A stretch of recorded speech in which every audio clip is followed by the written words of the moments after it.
Hello, everyone. This is Trip, and Jeff and I are joined today by Barry Harvey, who's a longtime intellectual relationship with Bonhoeffer. His book "Taking Hold of the Real" was quite wonderful. We're real excited to get to have a conversation with you today, Barry, and been looking forward to it for quite a bit. Well, thank you much. I also am looking forward to it. There's always something to learn about a Bonhoeffer scholar is their own relationship with Bonhoeffer. And at the beginning of your book, you kind of like insist that there are these like two extremes you're trying to avoid and having your own critical engagement with them. I'd love for you to kind of set that up and let us get to know a bit about yourself and how you met Bonhoeffer as a student and what was it that kind of drove you to end up wrestling with him throughout your career. I've sometimes described my relationship to Bonhoeffer as the friend I never had a chance to meet, with whom I share so much in terms of basic outlook, theological and moral formation, and those kinds of things. But I also make clear in the book, we can't take Bonhoeffer as a kind of oracle. That if we can just figure out exactly what he said, we'd be in good shape. I'm not really a big fan of what would Bonhoeffer say or do in our particular situation, because our situation, while there are analogs to what happened in the 30s and 40s, is different, and we have to take account that as well. And plus, there are places in Bonhoeffer where I say, I think there are other people who might help us along better than what Bonhoeffer does. Nevertheless, as I sometimes tell people, when I'm writing anything, doesn't have to be about Bonhoeffer, he's still one of the presences sitting on my shoulder and whispering into my ear. I first met him in college and in seminary, read a little bit about him. In graduate school, did the same thing, but I wrote my dissertation on his close friend at Union Seminary, Paul Lehman. It's probably not completely accurate, but sometimes when people say, what would Bonhoeffer have said and written and done if he had survived the war? Well, I said, a clue's probably in Paul Lehman's work. But then afterwards, after I graduated and started teaching, I was actually looking for some conversation partners in the wider theological world. And I just remember one time stopping in at the Bonhoeffer Society at the American Academy of Religion, sat down and stayed for the meeting, and all of a sudden I found myself caught up in this group of people, to which whether you want to call it serendipity or providence, I have benefited from greatly.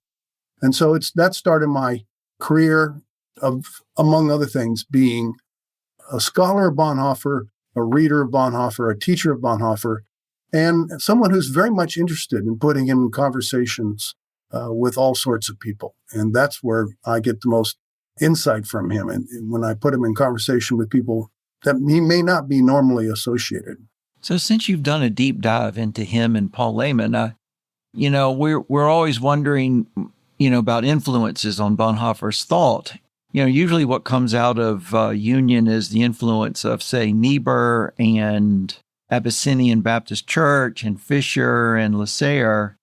But you have a whole different understanding or a whole different theological world that many people don't even consider when they consider the Union influences. What do you think he took most from Lehman during his time? Lehman and he, as someone wrote, I forget who it was, said that they went looking for a church that Christ was preached. And they didn't find it at Riverside. They didn't find it at First Presbyterian downtown, but they found it as Abyssinian, which, of course, is where he met Frank Fisher, as well as at the seminary. Those contacts, I think, were very influential, ones that he keeps mentioning when he returns back to Germany. And the other is the influence of Jean Lasserre. I think that, particularly in American scholarship, has been underemphasized. He goes to New York in 1930, and World War I had only been over a dozen years. Just imagine what it would have been like in the United States in the late 1870s after the Civil War and the kind of animosities that were still being fomented. And so for a German like Bonhoeffer and a Frenchman like Lasserre to become the kind of close friends that they were. And particularly Lasserre's influence on Bonhoeffer in the way he read scripture, I think is an important influence. Bonhoeffer obviously regarded Reinhold Niebuhr as a good friend. And indeed, in 1939, when he was considering staying in New York in the United States during the war, Niebuhr was his primary contact. And yet, if you read what Bonhoeffer says about Niebuhr, he really distances himself from Niebuhr. One of the things I want to emphasize, I think there are people in the United States with whom Bonhoeffer has more in common than Niebuhr. I would particularly think, in addition to Lehman, who was his friend at the time, but people like William Stringfellow, the Episcopalian layman. And even in some respects, not in all kinds, but in some respects, to people like Dorothy Day, the Berrigan brothers. All those guys formed a kind of cabal. And I think Bonhoeffer would have found them fascinating.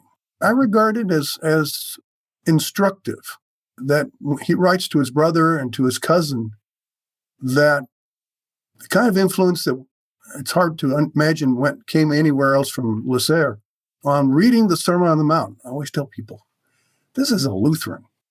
And yet he's saying we take the Sermon on the Mount seriously. Very un-Lutheran in that regard.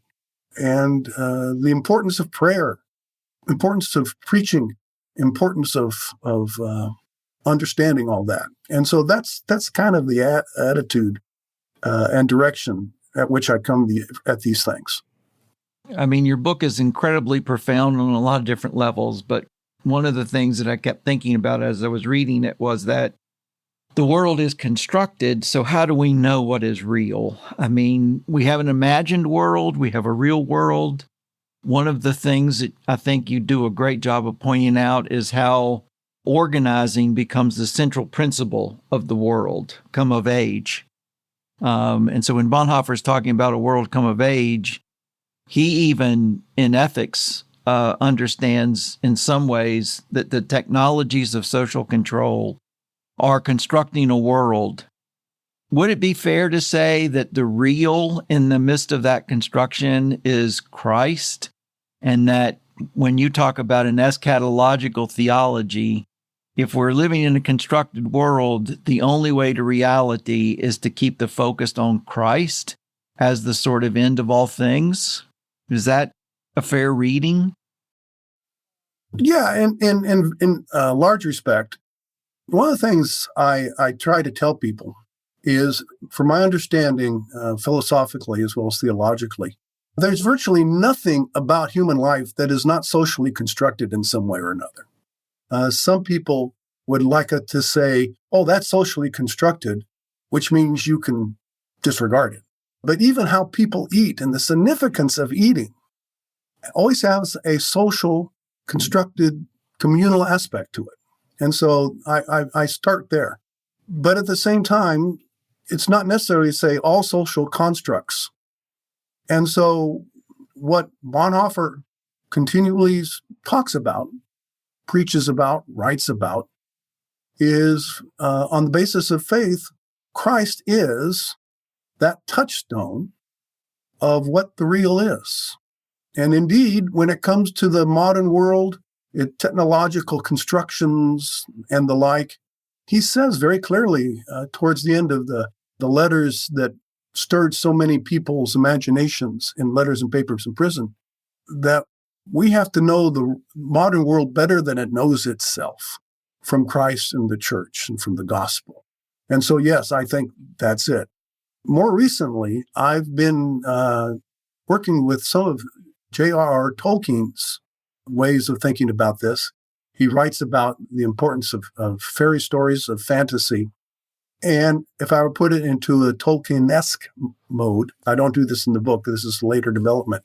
There is the primary world, but we always interact with it in terms of some kind of secondary world, that even our sciences and our technologies and our social and political and cultural structures are a secondary world. And so you have to in some way say, okay, the reality of all this has to be in one or another of the secondary worlds. And so Christians proclaim that it's in the gospel that secondary world is become actual in the world in that way as well.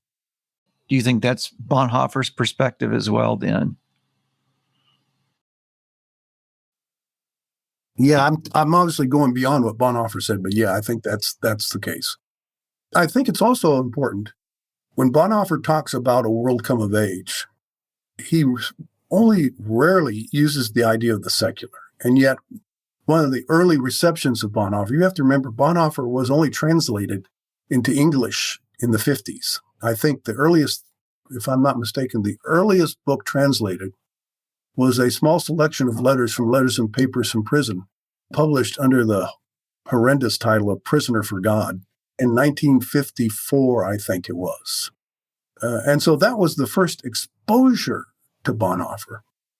And so it's in the environment where you have all these post-war people, Maritain, Metz, Moltmann, Murray, I don't know why they have last names that all begin with M.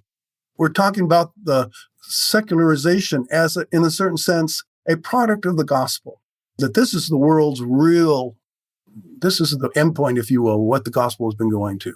We see it in a far different way now, but that's how we started reading Bonhoeffer. And then, of course, the death of God material and all those kind of things like that. And so I do think when you situate what's in Letters and Papers to what he writes before, and there are clear indications of that, there's a different way of putting them together in that regard. One of the things I say in the book is that Bonhoeffer does not map easily or cleanly onto anything in either the American political or theological world. And that's the easiest way to deal with him. But I think he really does come at the American situation at an angle in that regard. Sometimes the angle is, less, other times more. One of the things I really appreciated about the book is the way you develop the concept of like social technologies and thinking about something like religion, culture, eventually race in the book.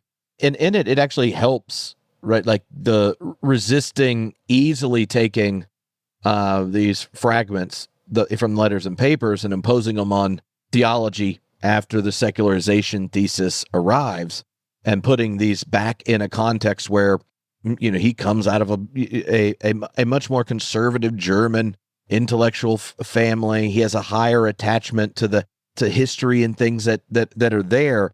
Maybe take some time to unpack the question around religion that's taking place culturally, right? But that makes Hitler attractive, and what was even going on when we start to talk about culture as something to be discussed, and how that helps understand the tensions for discipleship and theology in Bonhoeffer's work. Mm-hmm. Bonhoeffer himself was an interesting development product, if you will, of the early part of the 20th century. He does come from a very conservative intellectual family. One of the things Bonhoeffer says, it's the only two times he really changed during his life, the first of which was under his father's tutelage. The children would come to the dinner table at night, and he would quiz each and every one of them, and if they made assertions they couldn't back up, he would interrogate them even further. They were not particularly churchgoers. His mother was the daughter and granddaughter of Lutheran ministers, and she undertook the job of teaching them scripture and tradition. They weren't real church-going people, but they were intellectually independent in that regard, and were among the few people that regarded the Weimar Republic as an important step. And so unlike some in the Christian church, in the Protestant church, that only gradually realized what National Socialism and Hitler were about, the Bonhoeffers, all of them, and particularly Dietrich Bonhoeffer, recognized it from the start. Now, Bonhoeffer himself, first of all, when he announced that he wanted to be a theologian, his family was just kind of astounded. Why would you want to do that? I mean, physicists, lawyers, Even Bonhoeffer considered being a concert pianist at one point. Dietrich did. But he went to Berlin, got his PhD.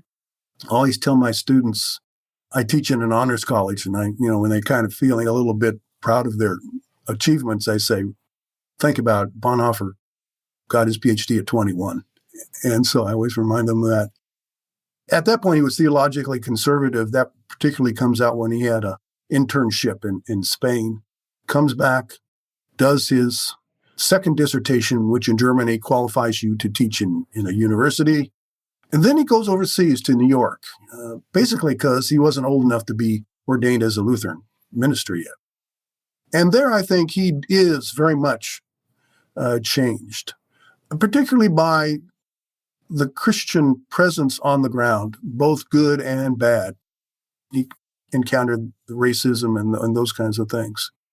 And indeed, it's after coming back from New York, he says, I previously been concentrated on the phraseological, but now I'm interested in the real, which I took to mean he didn't discard what he had done prior, but he realized what theology and the gospel and scripture had to do with people in the situation. By the way, he thought at that time that the race situation in the United States was even worse than the Jewish situation in Germany. I believe he wrote his brother about that. And so we see this development of his. And again, the exposure to the Black church, the influence of Lasserre. Just a little side note, I always like to point this out. I teach at Baylor University. We're in Waco, Texas, and there's good evidence that he and Lasserre visited Waco on their way down to Mexico.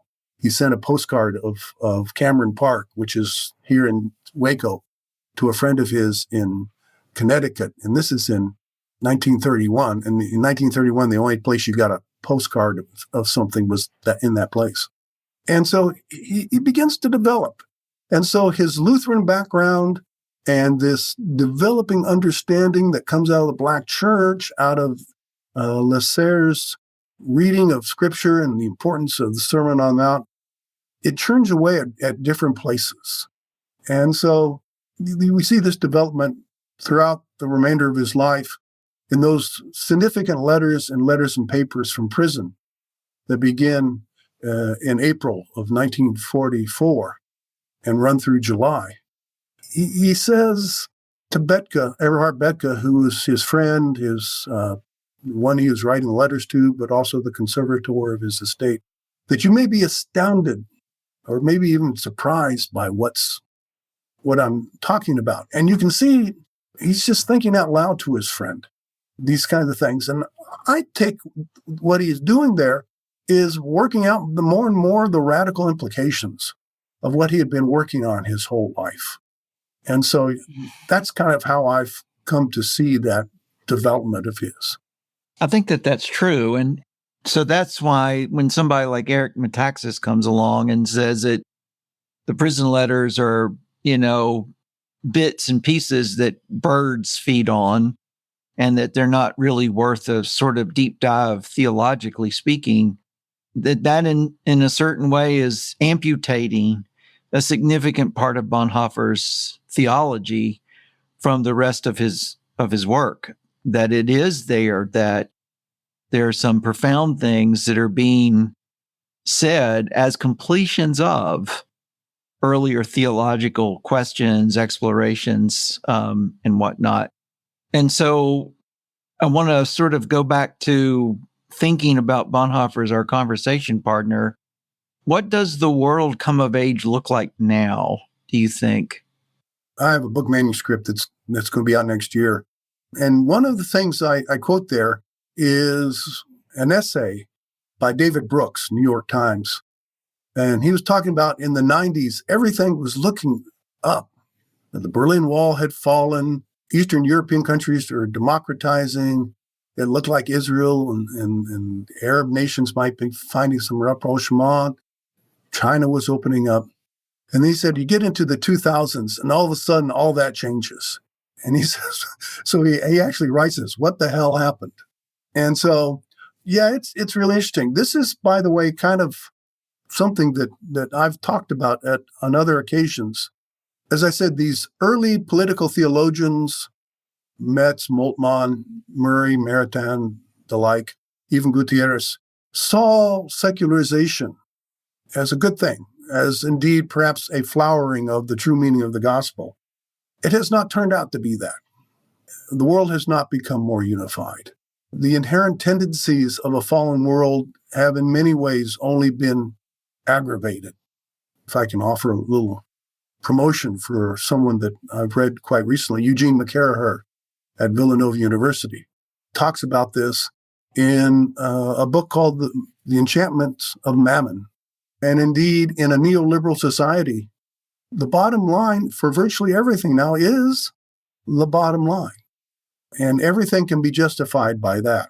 Now, that is not to say there haven't been good things that come about in the last 60, 70 years. There obviously have. But at the same time, we live in such a world that is so polarized, so aggravated, so technologically dependent, that it's hard to see how these things might be reconciled.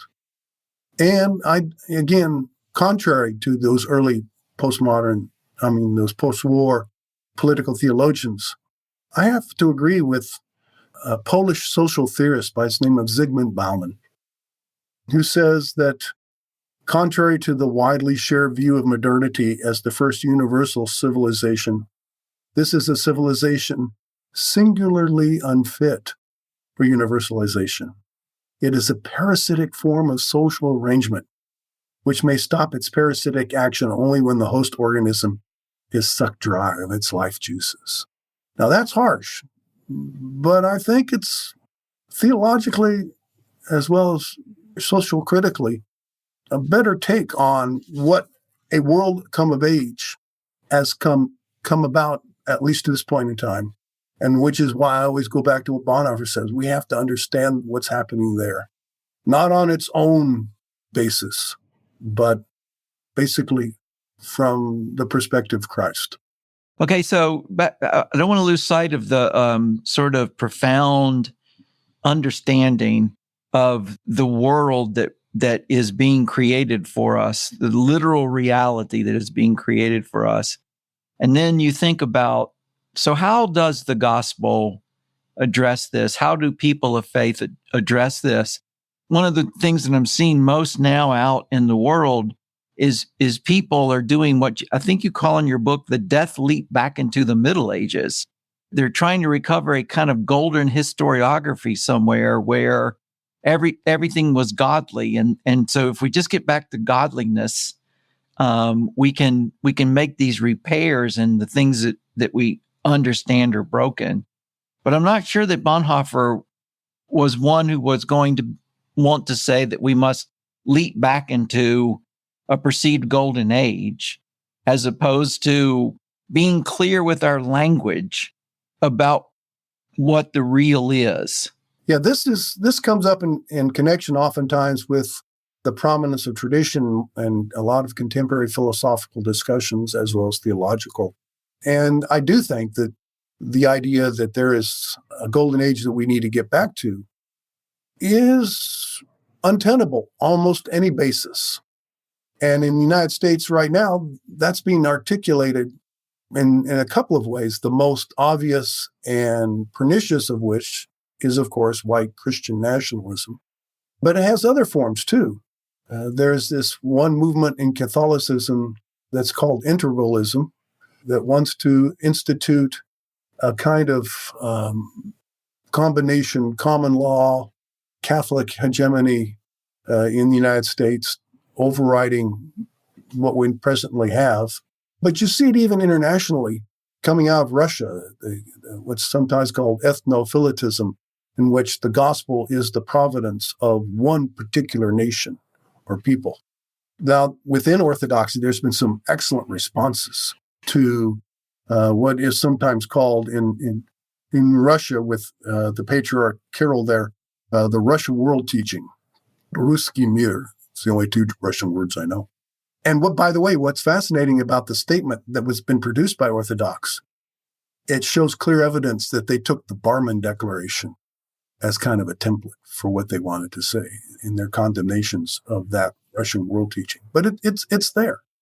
And nostalgia is a powerful powerful motive, and even in social critique. And yet, we have to deal with the material and the social conditions that we now have. And you cannot massage or negotiate with some things to recreate what has never really been in that regard as well. Now, I want to be sure that we not confuse the death leap back into the Middle Ages, when everyone was in their place and the bishop was in charge and so forth, and so on. With this idea of tradition, when I talk about tradition, I use a couple of different things. Actually, I start with Bonhoeffer himself. In the Ethics volume, when he's writing about heritage and decay, he makes this interesting comment in the midst of his discussion of nihilism. The nothingness, the German he used was das Nichts. He writes at one point, faced with the abyss of nothingness, the question about a historical heritage that we must make our own, use in the present, and pass on to the future is snuffed out. That's a pretty good starting place for what I think Bonhoeffer throughout his life regarded as what tradition is properly regarded as. And then I also direct people to Alistair MacIntyre, who unfortunately is so often written off as a kind of old cranky conservative, when in fact, he has been a Marxist his entire life. And for him, a tradition is formally considered a historically extended and socially embodied argument, or deliberation, I sometimes say, about the goods which constitute that tradition. It's a conversation. So it's ongoing. It's always in motion. It's stable, but it's not fixed. Part of the problem with the desire to find a golden age to return to is the idea these things are just fixed, and if we just hold on to it. And that's obviously one of the best ways to kill a tradition, is to treat it in that fashion. One of the things just on that concept of tradition inspired by Bonhoeffer is he's insisting that it's living, right? So in a post-Christendom, a world come of age, then the question is, how is a tradition living when God's been pushed out, right, as the legitimating structure of so many things, but it's not pushed out and therefore the tradition's useless and not worth picking up. It actually, in some sense, for the tradition to live in a world come of age, you're carrying some questions, but those questions get asked in a very different context. And I think part of what really kind of like crystallized in my mind in your book, where you connect what he does in Creation and the Fall with the phrase world come of age, is how the Christian tradition has a criticism towards the kind of master meta-narratives that humans construct, whether it be religion as a cultural technology under Christendom, or culture, or our technological society in modernity. And the quote you end up, unpacking from Creation and the Fall, which is what, early 30s, 33. So the quote you said is, humankind is a prisoner, a slave of the world, and its dominion is an illusion. Technology is the power with which the earth seizes hold of humankind and masters it. And so I'd love for you to kind of connect the dots on the world come of age, and how understanding the human predicament explored early on in Creation of the Fall gives a better context for seeing what Bonhoeffer's proposing. Yeah, that's it's interesting. Bonhoeffer is actually a little ahead of the curve that Heidegger is usually known for in terms of the influence that technology has upon human life. And it's similar to Jacques Ellul, who gets this after the war. Jacques Ellul, and a Canadian philosopher that's, I think, needs to be known more in the United States, and George Grant talks about this as well. These are just excellent resources. I always go back to something that Abraham Heschel wrote in his little book on the Sabbath, entitled The Sabbath, that we are very proud of the instruments that we have to tame reality, to tame the world, to eke out a living and the like. But that's the importance of the Sabbath, that it doesn't take us over completely. And so I think what Bonhoeffer's getting at there is in our effort to master the world, we haven't been mastered instead by the very things that we created to master the world. He makes that an outline to a book that comes late in Letters and Papers. It's actually an Augustinian insight. At the end of the preface to Book 1 of The City of God, Augustine says, we have been mastered by our desire to master. Our desire to dominate the world has mastered us. And indeed, it's characteristic of a fallen humankind. And so, one of the things McCarraher develops in several of his writings is the way people now are constantly having to remake themselves to show that they are ready for the latest adaptation of the market, the latest adaptation of the various occupations. You have to kind of be a fluid personality. You can't have anything fixed about yourself, anything stable. You have to show, and continually in this process of remaking yourself to do that. That line of criticism that you see now, I don't know George Grant very well, but Ellul, Heidegger, Dietrich Bonhoeffer happening there gets picked up in kind of contemporary sociology of someone like Hartmut Rosa looking at the nature of acceleration. And he's picking this up coming out of Bauman and Charles Taylor's work about how innovation and acceleration as the engine of modernity requires, it's like making a new law upon humans that you have to accelerate, grow, develop, have to become more efficient, have to become more, like all these kinds of demands on the individual that can lead to burnout. And in the macro, that demand for acceleration and constant growth is to a whole web of monetized machines, right? And this is what you get in the Enchantment of Mammon book you mentioned earlier, where we can't imagine a world without growth.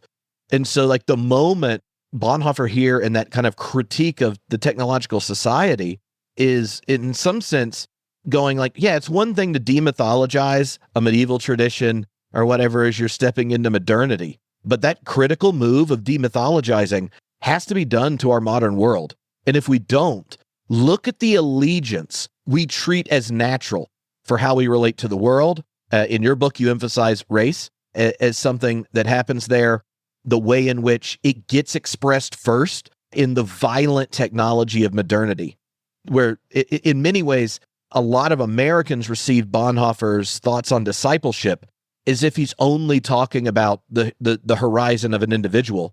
And in Letters and Papers and in Ethics, the outline for a book, those places you see that the horizon's so much bigger than an individual, and that to narrow it doesn't recognize the real challenge of idolatrous ideologies that have seized our imagination. I think that's well put. Again, we can't expect Bonhoeffer to give us a full-fledged understanding of what's happening in 2024. Nevertheless, he gives us many of the tools that allow us to see this monster, if you will, that's constantly dominating our lives. This idea of constant growth.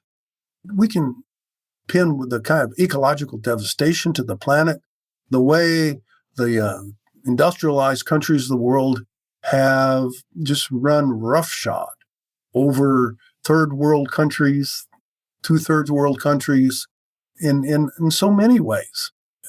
And indeed, we have in the process destroyed human community here in the United States, but the indigenous communities of South America, of much of Asia, and put them on a path where, again, to put it kind of cryptically, but I think accurately, the bottom line is only the bottom line. And it has to adjust itself to that. And everyone has to adjust themselves to that.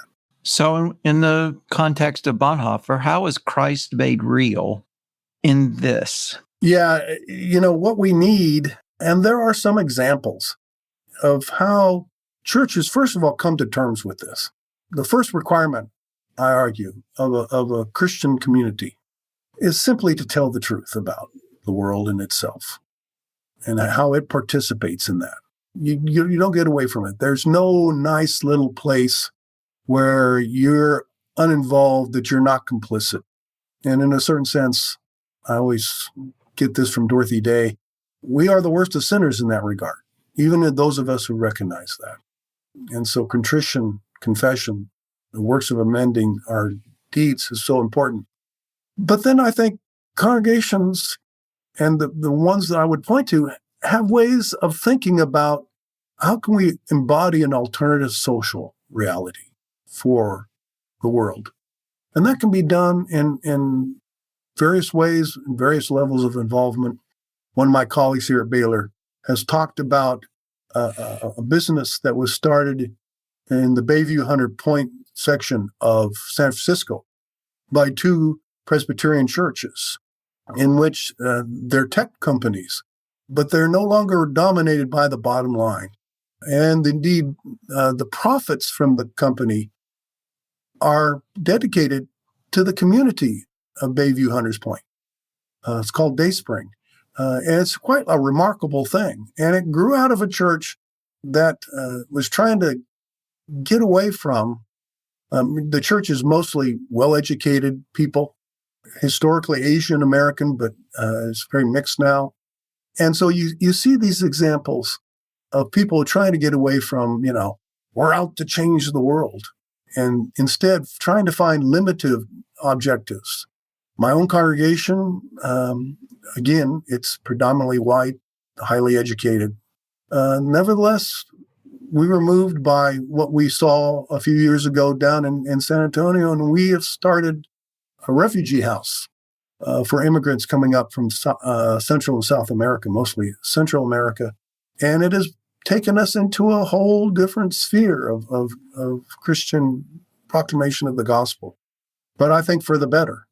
Those are the ways I see the church doing this, that in not only what happens inside the church, that's very important.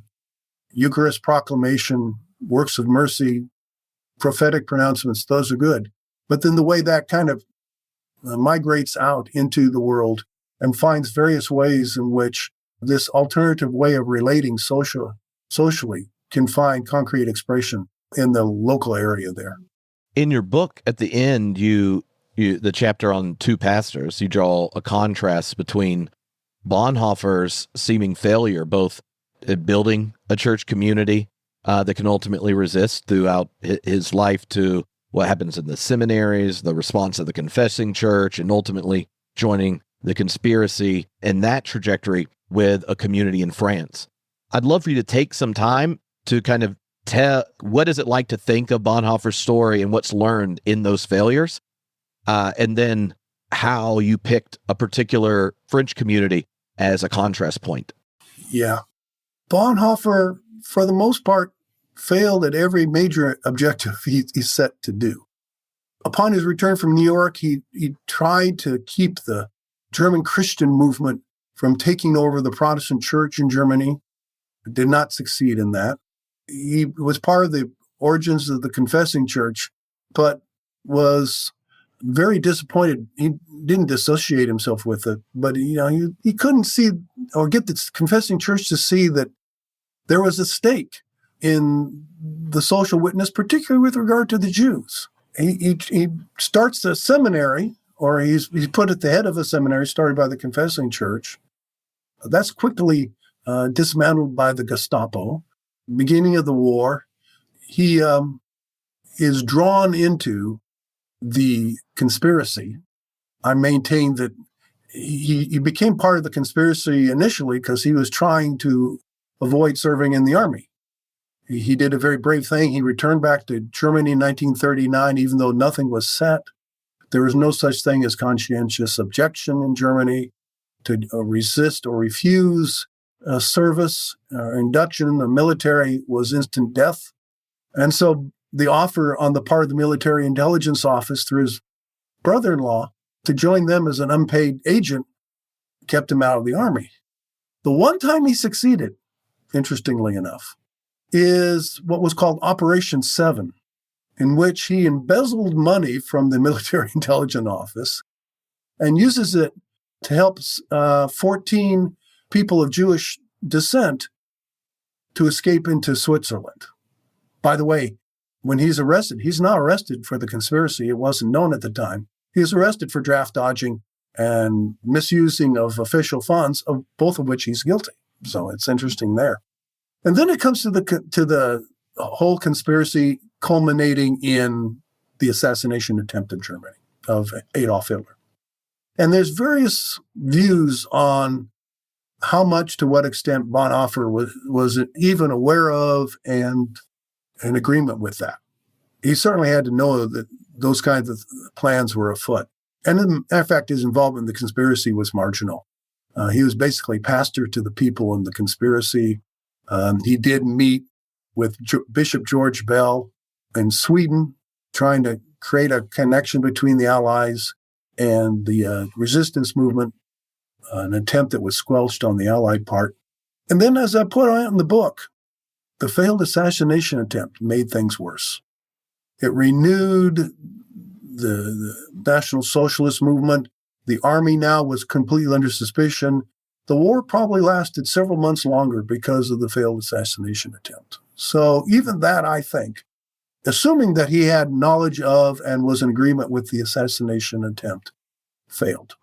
Nevertheless, what he does for us is he shows us at each step along the way that for successful resistance to happen, it's got to be grounded in something more substantial.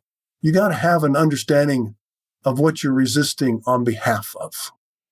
Referring back to McCarran for a minute, he says so much of the problem in so many movements of resistance today is they know what they're against, but they have no idea what they're for. And it seems to me that's where Bonhoeffer's greatest insight happens. And indeed, the comparison with André Trocmé, the French Huguenot church in France, what I find really fascinating is this is a church that had long been a participant, modeling for the world an alternative way of being social beings.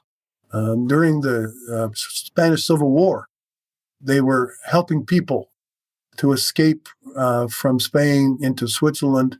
Indeed, when the community begins helping Jewish, mostly children, into Switzerland, they're using the same paths that they had used earlier to help the Spanish refugees into Switzerland. And so this was a community that had long been preparing for that. And that's, to me, the most important point, because as I say in the book, I'm pretty sure, the failure was not just Bonhoeffer's. It was the part of the church that it had so long been complicit and in lockstep with the German state, certainly, but in the idea that this is a partnership in which the two benefit each other. And the example of the French church, if for nothing else, is the kind of dogged independence and particularly the pastor, André Trocmé, showed in leading that church in that regard. Kind of a weird question. Do you think the theological heritage of Luther, specifically in Germany, kind of set it up so that the German church couldn't be effectively resistant in the same way that the French were? Yeah, that's a really interesting question. It has many sides to it. I think there's something to it. Now, Bonhoeffer's basic theological framework was Lutheran. He loved himself a Luther. And yet he departs from Luther at several places and just kind of doesn't mention it, particularly with the Sermon on the Mount. He was rightly disenchanted by what had happened to Luther's two kingdoms. I'm not nearly as sanguine about that as Bonhoeffer was. I think the two kingdoms approach was flawed from the first and was fated to fail at the finish. But he recognized the idea that what had happened is that a real separation of church and state there happened in such a regard that the church had nothing really to say to it except to support the state and to be part of it as well. So yeah, I do think the way Lutheranism developed, very much the case. Now, what's really interesting in the French case, the French Reformed Church, at most places in the world that the Reformed tradition had a real dominant voice, Scotland, New England colonies, South Africa, when they were in power, they developed those same kinds of tendencies. that we just described with the Lutherans. But in France, the Reformed were always the little guy on the block that had been persecuted and hounded. And so I think what happened there was the development of a very different theological perspective. And that came to fruition in this little village of Le Chambon. And so I do think there's that kind of position that Bonhoeffer talked about, when you look at the world from the underside, when you've been the underside, you really do see things differently. And again, getting us back to our American context, that's a challenge for the church here in North America. In a certain sense, the church I think its more healthy expressions is being pushed out. And perhaps we ought to see that as a good thing, to develop an understanding that is able to see things as others who are not part of the American experience, particularly Blacks, Hispanics, Asians, and the like, have been able to see it. One of the things we've been talking about with people is the many Bonhoeffers. And then we had talked with Stephen Haynes about the battle for Bonhoeffer. And it is kind of an odd thing to see the white nationalist Christians and their mouthpieces embrace Bonhoeffer as their own. I'm not sure that Bonhoeffer, if he were alive, would feel that affinity. Oh, yeah. Again, he lived a different time and place, but yeah, he would not seen that closeness. And indeed, he critiqued it from what he experienced it in and around New York, that kind of culturally, politically established element. He says the only preaching that proclaimed the gospel while he was there, he heard in Black churches. And so it is odd. It's also a segmented Bonhoeffer. And one of the things that I dispute, and this happens across the board, is the way that discipleship and life together have been somewhat pigeonholed as spiritual rather than theological. There's absolutely no evidence that Bonhoeffer saw it that way. And people on the right and on the left have done that. And to the people on the more progressive neoliberal or liberal side, I tell them, Bonhoeffer doesn't see it that way. Matter of fact, I always point out that on July 21st letter that he writes to Eberhard Bethge, the day after the failed assassination attempt, he says, I understand how this book can be misread, but I stand by what I wrote there. That's not spirituality. That is a profound theological vision that indeed now with the ultra-conservative movements in this country, they've latched onto the mistaken reading of it as well. That area in the book, you start talking about a sacramental worldliness, right? So you think you talk about this world come of age and then reflect on Bonhoeffer's love of music, the polyphony of life, picking up the kind of musical metaphor and such, and kind of bring out how for him, Christ being the center, the function of the incarnation opens up a different kind of worldliness that's there. So I'd love for you to kind of just unpack that vision, how you see Bonhoeffer developing it, and then what these words that are in letters and papers, what are the kind of invitations for theological reflection today of a world come of age, of a sacramental worldliness? I've been developing this musical theme other places, and I'm still working on that. The idea that there's a certain thematic unity to life, and that there's a dissonance that can be discerned. When I talk about the polyphony of life, I sometimes refer it, again, to Tolkien, to the very beginning of the Silmarillion, when he talks about the creation world as the creator god Iluvatar singing reality into existence. And then one of the angels, called Anur in the story, gets dissatisfied by what's developing, so he starts singing his own tune. And so, if you will, and Iluvatar ultimately shows him that there's nothing that Melkor can do that escapes its source in him, the creator god. But as I tell people, we live in a world that's now dominated, thematized, if you will, harmonized by this technological imperative of efficiency, profitability, productivity, what's the next quarter's statement going to be like? It's an ugly tune. It's an ugly expression. And so when I talk about a sacramental worldliness, it is, first of all, in the midst of the world. Bonhoeffer is very insistent from almost the get-go that the gospel makes an impact in the middle of reality, in the middle of the world. It doesn't try to find a safe space in any sense of the word. But the church, I think, is called, again, to find ways of being attuned instead of to the technological imperative, to the imperative of Christ, to the reality of Christ. One of the things that I am enamored with is something that Walter Brueggemann talked about in a passage of the Old Testament, both in 2 Kings and Isaiah, where there's Jerusalem's being attacked by the Assyrians. The Assyrians are demanding that the Hezekiah surrender, and there's a conversation that takes place at the wall. Within the wall in Jerusalem, prophet Isaiah says, no, there's got to be something different. And for me, the sacraments are the locus of a different conversation that goes on within the church as opposed to the world.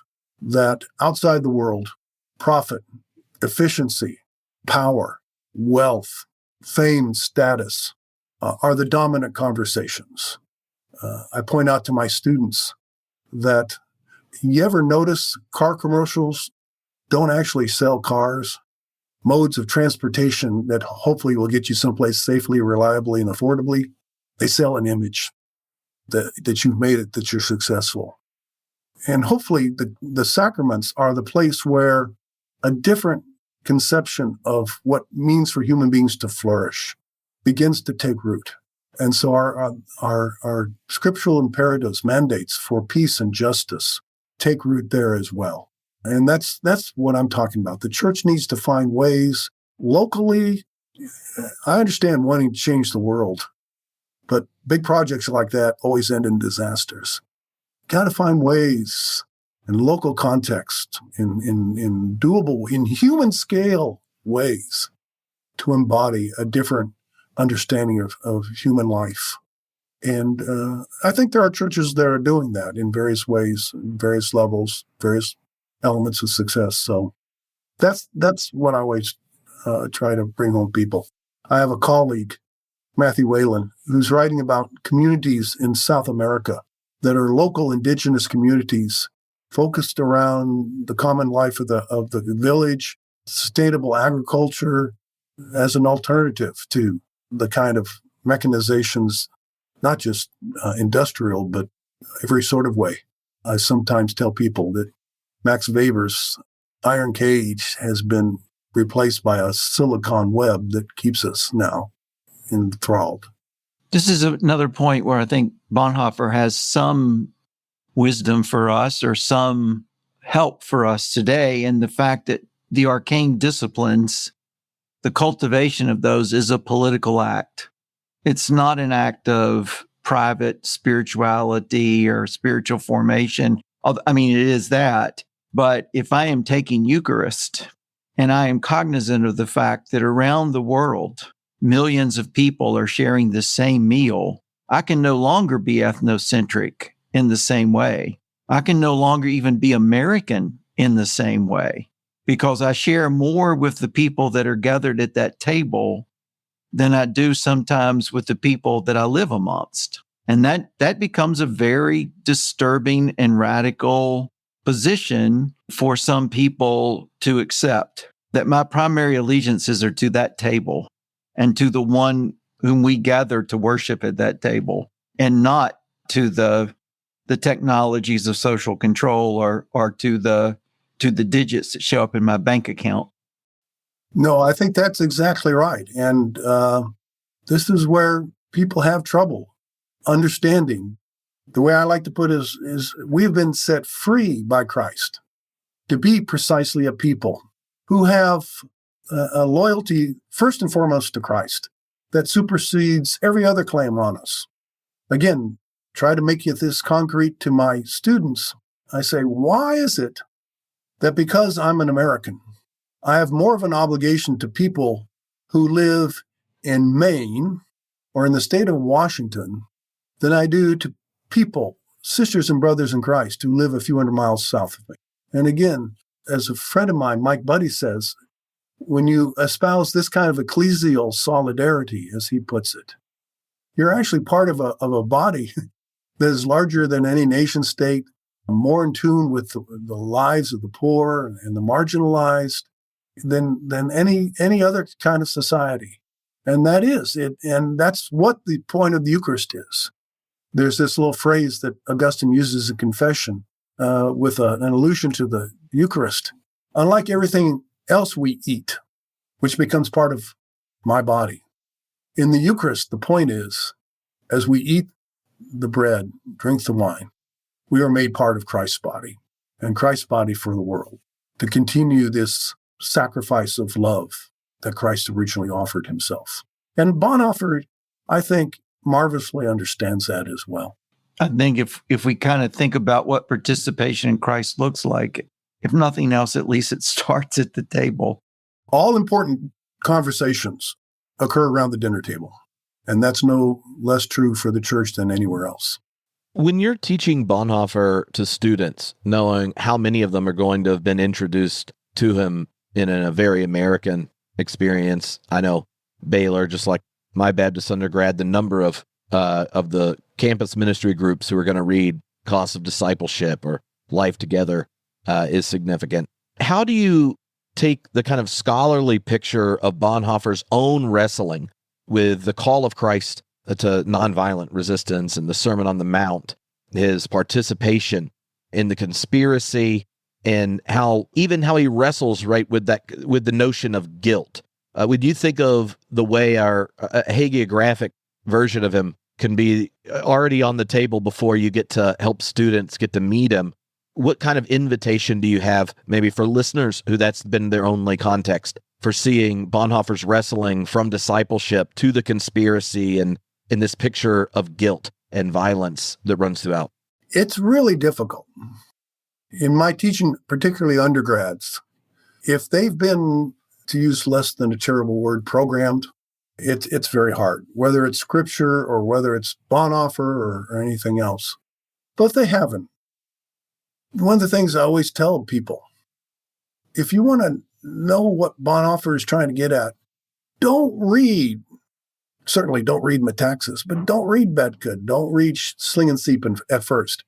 Read Bonhoeffer and try to read him as someone who is not American and yet is Christian, is someone who is struggling with these kinds of questions, someone who comes out of, like I said, a conservative background, and yet increasingly he finds holes punctured in that background. And then, come on, let's talk.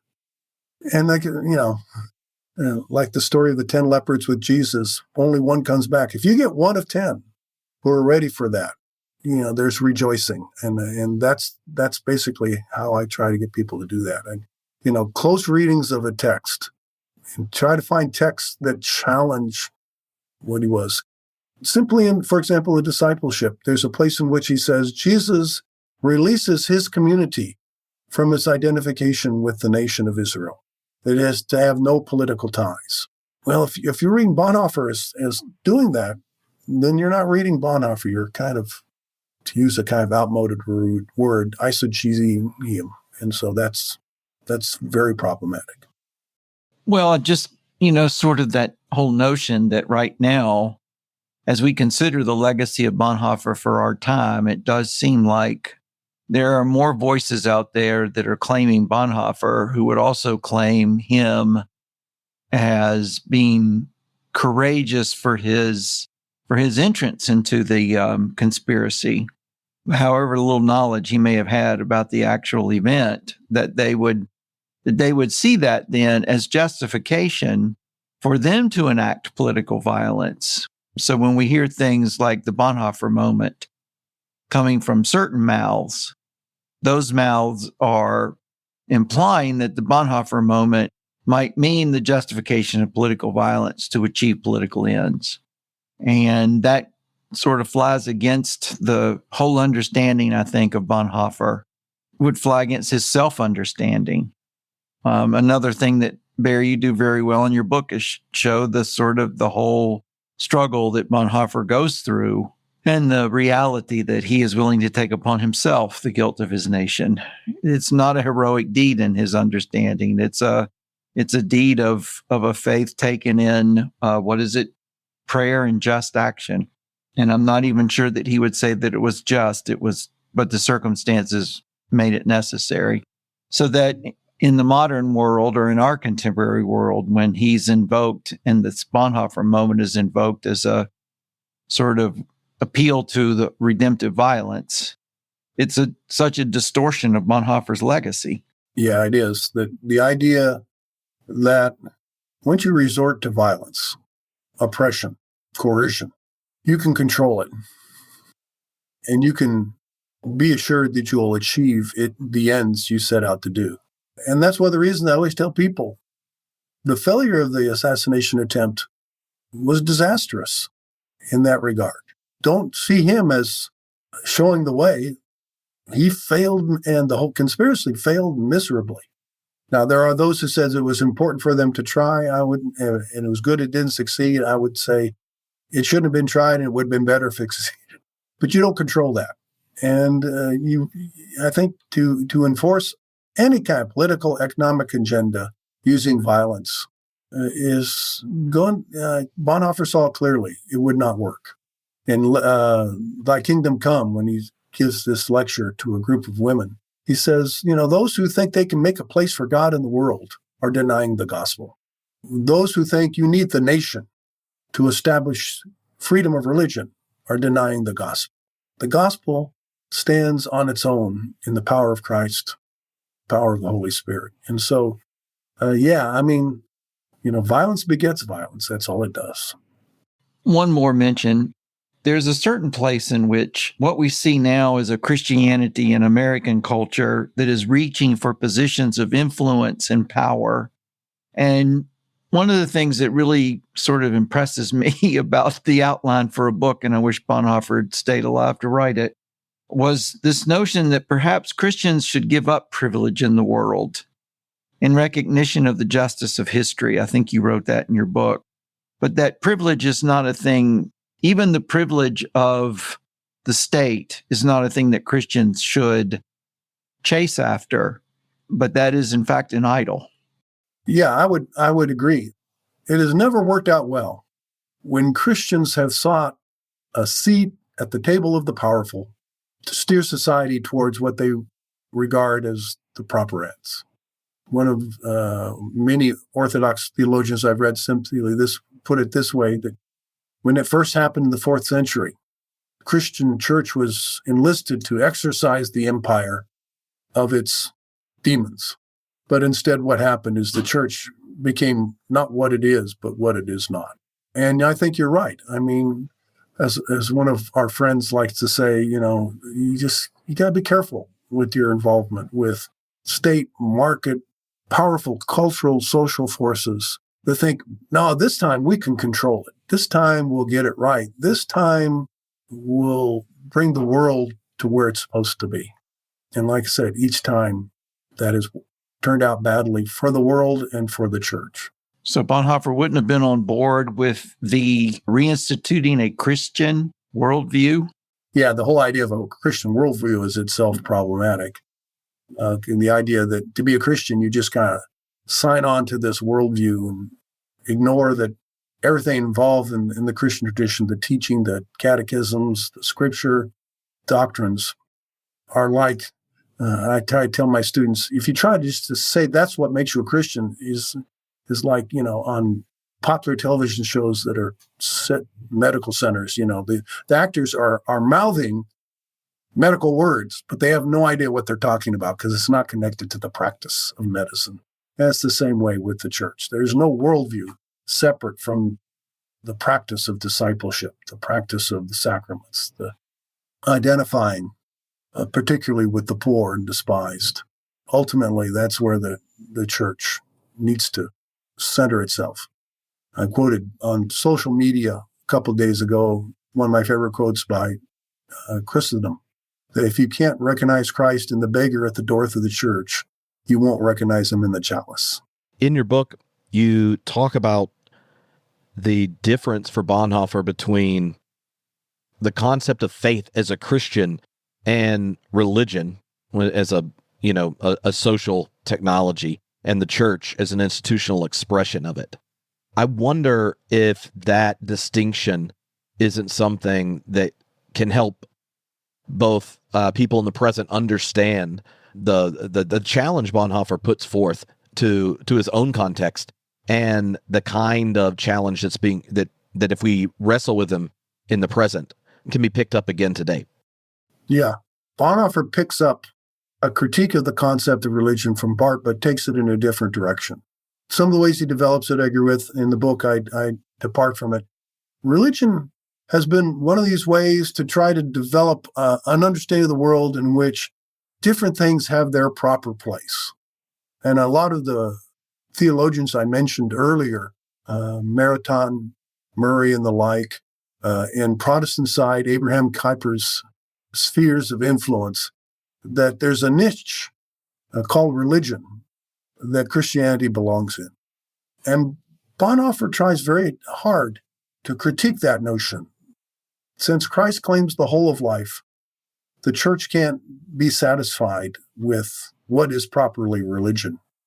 And indeed, the reality of Christ is a reality in the world that coexists with all these structures of modernity, states, civil societies, cultures, and the like. And as one of my friends puts it, the point of the church is to try to convince a number of people whose lives are orchestrated by these structures of technology like to come over and to understand what it means to live lives of charity and justice and peace, and how that's cultivated within the church community. And if the church community is not doing that, if it's just doing the religious thing, if it's just doing the spiritual thing, then it has very little to do with Christ. What kind of hopes or like positive outcomes and such could you imagine, if we do a mediocre job? When Jeff and I have done a couple classes before on Bonhoeffer and had 3,000-4,000 people in them online, and putting together this audio documentary that weaves together scholars and the research and stuff, and producing it, when you got a voice actor for Bonhoeffer and the quotes, it's going to be fun. But what are the possibilities or positive responses you think that are there if the number of people in the church, like the more and more lay people and such, can get to spend time with Bonhoeffer? Like, what are the possible outcomes you think that maybe a non-metastasized Bonhoeffer meets us? Just thinking off the top of my head to that question, it's a very good question. I would think that for most Americans, a good reading of Bonhoeffer should start to make them feel uncomfortable. If you are really getting into what he's talking about in discipleship, in creation and fall, in letters and papers from prison, it's the beginning of truth. It's the beginning of faithfulness. Now, a lot of people will react to that. I was telling one of the pastors in my church the other day that I have a little saying that I give to my students, which is, because we are creatures made in the image of God, we want to believe what is true. There is few things more loathsome to us than to realize we've embraced something was false. But because we're fallen, we so often want what we believe to be true. And to move from the latter to the former is hopefully one of the things that Bonhoeffer can help us do. I mentioned I have a book coming out next year from Baylor University Press. The last chapter I've entitled, it's not the last chapter, excuse me, just one of the chapters in the book, is Cheap Grace American Style, which I relate directly to America's abysmal record with regard to race. And I place that in the context of Boethius' Consolation of Philosophy, in which Lady Wisdom is trying to help the character Boethius remember who he is, because he's forgotten who he is. But she says she has to use gentler medicines first. And I would argue that when it comes to race, Bonhoeffer is a gentler medicine to start with, which doesn't mean it will go down easily. A lot of people will gag on it. But then I culminate the chapter by saying, but we have to get to the harsher medicines. And I use a pretty harsh one. If you remember the whole saga when Senator Obama was running for office and his pastor, Jeremiah Wright, came out in a sermon and said what America's done to the indigenous of North America, to blacks, to the Japanese during World War II. And he said something that ultimately forced Obama to completely distance himself from his pastor, which is, and then they ask us to sing God Bless America? No, God damn America. God damn America if she continues to think she is God and can go and do whatever she wants to do. I go on to say, now you have to understand, Wright's not saying anything that the biblical prophets didn't say about Israel. And I always point out, in Scripture, blessings and curses are always paired. You can't ask God for blessing if you're not prepared to endure the curses. That's the harsher medicine. But start with Bonhoeffer. It's the gentler medicine. Not that it'll go down easily, but it is the gentler medicine. I pray for the defeat of my nation. How can you do that if you don't have an ultimate loyalty more than America? And this is why Bonhoeffer, when he makes that statement, he's considered even into the 70s and 80s a traitor to Germany by some. Yeah. Yeah, I remember talking with Ferdinand Schingensleepen, whose father was the director of another confessing church seminary. And originally, Schingensleepen was asked by Bethke to revise Bethke's biography, but he wrote a whole new one. Part of the reason was Bethke had to defend Bonhoeffer precisely against those people who said, yeah, Hitler was bad, Nazism bad, you still got to defend your country. Schingensleepen said he could write a different biography because people no longer thought that. But yeah, that is a kind of difference in that regard. I think ultimately, if Christians can contemplate being a traitor, one of the sources I've used for this book is a little book by Emmanuel Cantagalli, who talks about what happened in Rwanda was the result of missionary efforts in Rwanda. And the animosity between the Tutsi and the Hutu was predicated on that. And the thing is, can we be a people who can't be counted on to support the cause of America or Rwanda or the Hutus, no matter what that cause is? And that's a very hard thing for so many Christians to contemplate. To be a Christian means ultimately Christ is your loyalty, is where your allegiance lies. And it contextualizes, it defines every other claim on you in that regard. I think that's powerfully put. Powerfully put. I'd love to get to talk to you about your new book when it comes out. So when there's a version to read, I'd love to check it out, record, so we can release the podcast when it's coming out. I'd be delighted. And also, get in a discussion of Lord of the Rings. It's very tempting to me to detour. If we weren't working on a larger project, it would have happened. He has a whole podcast on it. More than one. More than one.